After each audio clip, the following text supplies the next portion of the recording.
নানা ফাঁক ফোকর দিয়ে কর না দিয়ে পার পেয়ে যান ধনী ব্যক্তি ও বড় কর্পোরেট কোম্পানি প্রতিষ্ঠানগুলো।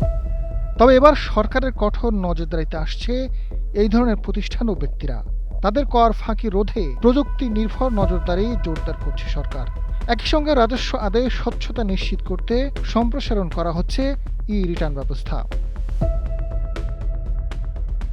রোববার জাতীয় সংসদ অধিবেশনে প্রশ্নোত্তর পর্বে বিভিন্ন সদস্যের লিখিত প্রশ্নের জবাব দেন অর্থমন্ত্রী আমির খসরু মাহমুদ চৌধুরী। সে সময় তিনি জানান, সাধারণ মানুষের উপর অতিরিক্ত করের বোঝা না চাপিয়ে ধনী ব্যক্তি ও বড় কর্পোরেট প্রতিষ্ঠানের কর ফাঁকি বন্ধে বিশেষ উদ্যোগ নেওয়া হয়েছে।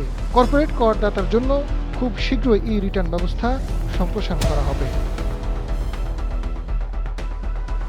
অর্থমন্ত্রী জানান, করদাতার তথ্য ভান্ডার সমৃদ্ধ করতে সরকার বিভিন্ন সংস্থার সঙ্গে এপিআই সংযোগের মাধ্যমে তথ্য সংগ্রহ ও সমন্বয়ের কাজ চলছে।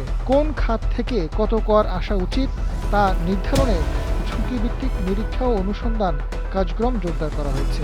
অনলাইনে উৎসে কর কাটার পরিধি বাড়ানোর পাশাপাশি ইচ্ছাকৃত কর ফাঁকিদাতার বিরুদ্ধে কঠোর আইনি ব্যবস্থা নেওয়া হচ্ছে। যারা দেশের টাকা লুট করে বিদেশে পালিয়েছেন তাদের বিরুদ্ধে সরকার কোনো আপোষ করবে না।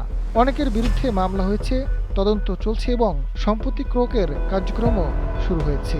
এ বিষয়ে সরকারের কঠোর অবস্থান অব্যাহত থাকবে বলে জানান আমির খসরু মাহমুদ চৌধুরী। আজাদ ফারুক, সময়ের আলো।